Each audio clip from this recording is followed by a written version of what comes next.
जय गायत्री माता की जय।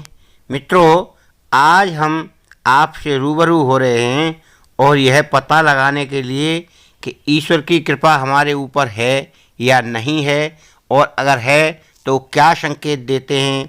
हम उन्हीं में से 8 संकेतों के विषय में बताएंगे और आप उन्हें गौर से सुनें और विचार भी करें आपको क्या क्या संकेत मिल रहे हैं। तो पहला संकेत यह है कि आप साधना करते करते ऐसे कठिन दौर में आ जाते हैं और ऐसी कठिनाइयाँ आने लगती हैं कि आप बहुत ही प्रभु के करीब पहुंच जाते हैं और फिर वहां जाकर रोते हैं, मंदिर में या गुरुद्वारे में या कहीं भी जहां आप साधना करते हैं, और उसकी प्रार्थना करते हैं कि प्रभु हमारे ऊपर दया करिए, हम बहुत कष्ट में हैं। बस इसी दिन को देखने के लिए प्रभु आपका इंतज़ार करते हैं कि ये सच्चा भक्त है या ये कच्चा भक्त है। आपकी कठिन परिश्रम और कठिनाई की ये समस्या सामने आई तो समझ लो आप प्रभु के बहुत करीब जा रहे हैं। जब आपके अंदर भावना ऐसी आने लगे तो ये प्रथम प्रकार का संकेत है। आप जानिए ईश्वर आपके ऊपर कृपा बनाए हुए हैं, और ये संकेत पहला है। दूसरा संकेत है कि आप भक्ति कर रहे हैं, साधना कर रहे हैं, तो आपके मन के अंदर एक ऐसा भाव आएगा दूसरे व्यक्ति के प्रति कि जो आप दयालु भाव होंगे। उस पर परेशानी है तो आपके मन में एक ऐसा दया का भाव आएगा कि ये परेशानी उस पर नहीं, मुझ पर है, और किसी न किसी कारण से आपके अंदर एक जागृति होगी मन में कि मैं इसकी मदद करूं किसी न किसी प्रकार। इस प्रकार से आप उसकी आत्मा में और अपनी आत्मा में कोई अंतर नहीं समझेंगे, और आप इस प्रकार से प्रभु का ये दूसरा संकेत है। यदि दया का भाव उत्पन्न होने लग जाए तो आप समझिए कि ये प्रभु हमको संकेत दे रहे हैं, हमारे अंदर एक भाव पैदा कर रहे हैं, और ये भक्ति का भाव प्रभु के करीब पहुंचने में आपकी मदद करेगा। और इस प्रकार के भावों को आप आगे बढ़ाते जाएंगे साधना के द्वारा, तो भक्ति मार्ग भी आगे बढ़ेगा। इस संकेत से आप प्रभु के करीब पहुंचेंगे। आप इसे दूसरा संकेत मानें। तीसरा संकेत मित्रों ये है कि यदि साधना काल में आपको मंदिर, मस्जिद, गुरुद्वारे, जो भी आप साधना करते हैं, जिस भी धर्म के हैं, उसी धर्म से रिलेटेड हों या दूसरे से संबंध रखते हों, इस प्रकार के गुरुद्वारे, धर्मस्थल या कोई भक्त दिखाई दे या कोई संत दिखाई दे, इस प्रकार की वार्ता दिखाई दे, कोई प्रवचन सुनाई दे, कहीं सत्संग हो रहा हो, इस प्रकार की घटनाएं आपको सपने में दिखाई दें, तो आप समझिए कि प्रभु संकेत दे रहे हैं और आपकी आत्मा प्रभु के करीब पहुंच रही है। आपका और उनका रास्ता थोड़ा थोड़ा सीधा होता जा रहा है। आप इस प्रकार की बात को संकेत के रूप में धारण करें, और यह तीसरी प्रकार का संकेत आपकी साधना में शुभ होगा, और आपकी साधना अनवरत इस प्रकार से चलती रहेगी और आप उनके करीब पहुंचते जाएंगे। मित्रों, चौथे प्रकार की संकेत की ध्वनि इस प्रकार से होगी मित्रों कि आप जहाँ भी पूजा, साधना, अर्चना करते हैं उस जगह पर, या आपको अनायासी इस प्रकार का आभास होगा कि कहीं से बहुत सुगंधी आ रही है, घी की खुशबू आ रही है, फूलों की खुशबू आ रही है। आप अपने साधना कक्ष में हों या आप दूसरी जगह हों, अनायास ही इस तरह की सुगंधी आने लगेगी आपको, जैसे कहीं कोई इत्र डाल दिया हो, गुलाब की खुशबू आ रही हो। इस प्रकार की जब साधक को आने लगे और कोई घंटे की ध्वनि आने लगे या कोई ऐसा महसूस होने लगे, खुशी का सा माहौल, बड़ी प्रसन्न चित्त मुद्रा में, आपके अंदर कोई प्रकार का विकार ना हो, अपने आप ही स्वयं ही प्रसन्नता प्राप्त हो, और खुशबू जैसा भीना भीना लगा हो मौसम आपको, और आपके आसपास वैसे खुशबू न जल रही हो, तब आती है, ये अनायास ही आती है, उसका कोई गुप्त स्थान रहता है, तब समझिए प्रभु का संकेत है ये चौथा। इसको आप अनायास ही ना लेकर सही तरीके से लें और उसी प्रकार साधना करते रहें। आपकी साधना मजबूत हो रही है और उस मजबूती को बनाए रखने के लिए साधना में मन लगाएं। पांचवा संकेत साधकों के लिए ये है कि जब साधक कहीं भी किसी भी साधना में, किसी भी प्रवचन में या किसी भी संत समागम में या किसी भी ऐसे प्रोग्राम में जहाँ भजन, कीर्तन, प्रवचन और कोई साजो सामान के साथ, गाने बजाने के साथ भगवान की स्तुति हो रही हो, तो वहाँ आपका मन प्रफुल्लित हो जाए और उसमें लीन हो जाए। आपको अपनी शुद्ध बुद्ध न रहे, आप बड़े हर्ष उल्लास के साथ उसमें आनंद से रहें। आपको ये भी ना पता लगे कि मैं कहाँ हूँ, भगवान में ऐसे लीन हो जाएं जैसे आप उसके बिल्कुल निकट हैं।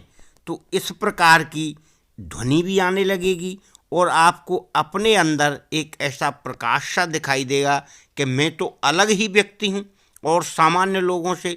इस प्रकार के दर्शन से आप उनके करीब पहुँच रहे हैं और आपके मार्ग में कोई बाधा नहीं है। आप इस प्रकार आनंद में करते हुए ये पांचवा संकेत प्राप्त करेंगे कि आप ईश्वर के कितने करीब जा रहे हैं और उसको मिथ्या ना समझते हुए बराबर अपने साधना में लगे रहेंगे। छठा संकेत है, इस संकेत को ज़्यादातर लोग महसूस करते हैं। यदि साधक कभी भी सोए, शाम को, रात को समय से सोए या देर रात से सोए, उस साधक की आँखें सुबह ब्रह्म मुहूर्त में ही खुलेंगी। क्यों? कि उसके ईश्वर के कारण, भक्ति के कारण उसकी निद्रा उतने ही अल्प समय में भी पूरी हो जाती है और रात भर सोएगा तब भी उसकी निद्रा वही 5 बजे, 4:30, 5, 6 बजे तक खुल जाती है। वो ब्रह्म मुहूर्त यानी सूर्य निकलने के 1-1.5 घंटे पहले ब्रह्म मुहूर्त होता है और उसमें उस साधक की नींद खुल जाती है तो वह ईश्वर के करीब रहता है। क्यों? कि ईश्वर के दर्शन और ईश्वर का भ्रमण सुबह ब्रह्म मुहूर्त में ही होता है और ब्रह्म मुहूर्त का महत्व इसलिए शास्त्रों में बताया गया है। ये हो गया आपका छठा संकेत। इस संकेत को आप ईश्वर प्राप्ति के लिए शुभ माने।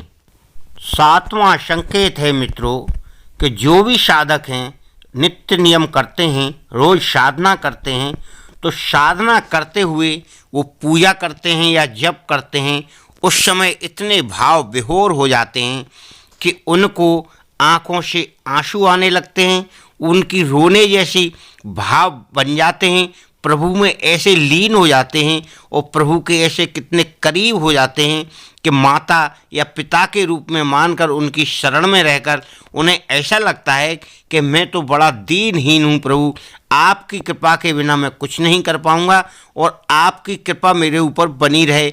इस प्रकार की याचनाएं करते हुए, साधना करते हुए वो बड़ा दयनीय अवस्था में रोने लगता है, गिड़गिड़ाने लगता है और उसके पास आंसू आने लगते हैं और प्रभु के उतना ही वो करीब होता है। इस प्रकार की स्थिति होने पर उसके शरीर भी कंपन में आ जाते हैं, यानी शरीर कंपायमान होने लगता है, शरीर कांपने लगे या फड़कने लगता है। उससे उसके अंदर ईश्वर की शक्ति प्रवाहित होती है। क्यों प्रवाहित होती है? कि वह नेगेटिव ऊर्जा को निकाल कर पॉजिटिव ऊर्जा यानी ईश्वरीय शक्ति उसमें समाहित होती है। ये 7वें प्रकार का संकेत है। इसे शुभ संकेत माने और साधक इस प्रकार साधना में रत रहें और लीन रहते हुए करें, उसको महसूस करें और उन झटकों को और उन कंपनों को रोकें और अपनी साधना करें। अब हम चलते हैं आखिरी और 8वें संकेत की ओर। आप उसे गौर से सुनें और ये बड़ा महत्वपूर्ण है क्योंकि साधक के जीवन में जो भी घटनाएं होती हैं या होने वाली होती हैं, उनका पूर्व अनुमान होना, उनका पूर्व में ज्ञात हो जाना, ये साधक के लिए 8वें संकेत में क्या क्या होता है ये आप सुनिए।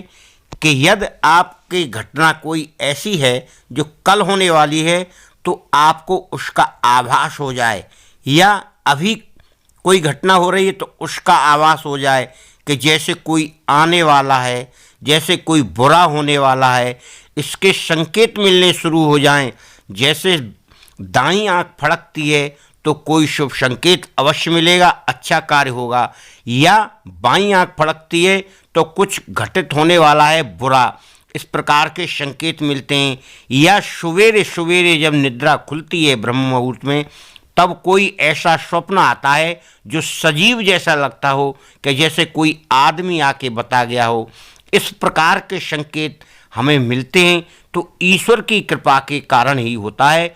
और ये चरम सीमा हमारी होती है जब हम बिल्कुल नज़दीक होते हैं ईश्वर के, क्योंकि पूर्वानुमान होना साधक के लिए बहुत बड़ी बात है।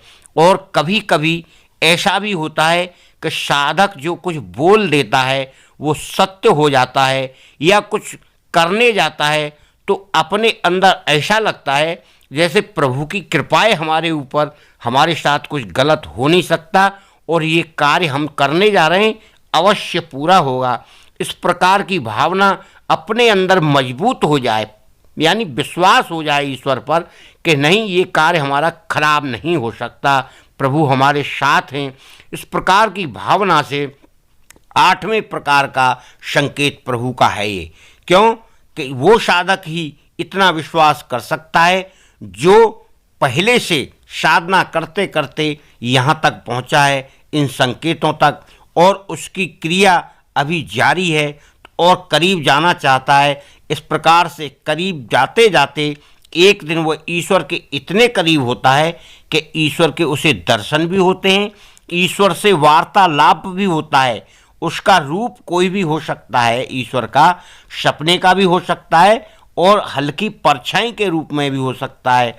इन संकेतों से ये जरूर जान लेना चाहिए कि ईश्वर की कृपा हमारे ऊपर बहुत है और हम ईश्वर की साधना में जो रत हैं उसका फल हमें निश्चित ही मिल रहा है।